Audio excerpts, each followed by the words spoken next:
Kembali dialog Market Corner dengan tema berinvestasi emas. Pak Ghazali, jadi dengan ketidakpastian global dan juga banyak sekali kisruh dalam ekonomi domestik seperti ini, bagaimana Anda melihat peluang investasi emas dibanding instrumen investasi yang lainnya sebetulnya? Biasanya dalam kondisi kita ekonomi domestik sedang melemah, maka kita punya dua pilihan. Apakah kita invest di emas atau invest di dolar?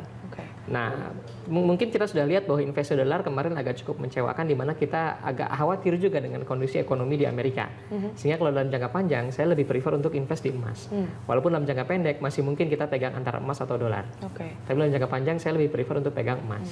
Kita tahu sendiri data perekonomian Amerika hingga pagi ini menunjukkan rapor yang cukup biru dengan data perumahan dan juga manufaktur dan klaim pengangguran mereka yang cukup baik. Apakah ini berarti harga emas juga akan cenderung stabil ke depannya? Biasanya akan stabil atau sedikit melemah di bursa New York. Di bursa Indonesia belum tentu. Di pasar New York akan sedikit melemah, tapi di Indonesia akan sangat tergantung dengan berapa kurs dolarnya juga. Gitu.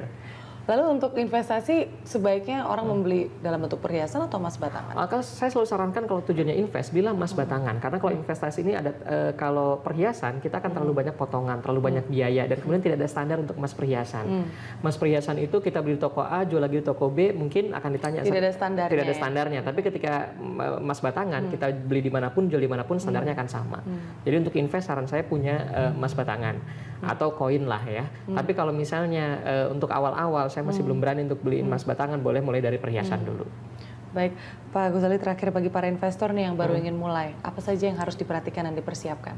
Oke, satu, bahwa investasi emas dalam jangka panjang, jangan harap Anda beli sekarang, bulan depan kayaknya bakal naik kita jual. Jangan seperti itu, saran saya minimal 1 tahun Anda pegang. Jadi bentuk investasi yang cukup jangka panjang. Iya, jangka menengah atau panjang, simpan dalam bentuk fisiknya saja. Jangan, karena sekarang kemarin-kemarin kan banyak investasi emas yang... Betul. Jadi rekomendasi Anda berinvestasi dengan cara yang lebih tradisional. Lebih tradisional, simpan, beli ketika ada uangnya, simpan dengan aman, jual ketika diperlukan. Simple. Berarti beli dengan uang yang bukan untuk kebutuhan sehari-hari. Bukan untuk kebutuhan sehari-hari. Harus idle money ya. Betul. Baik. Pak Ghazali, terima kasih sudah berbagi informasi di Market Corner pagi ini.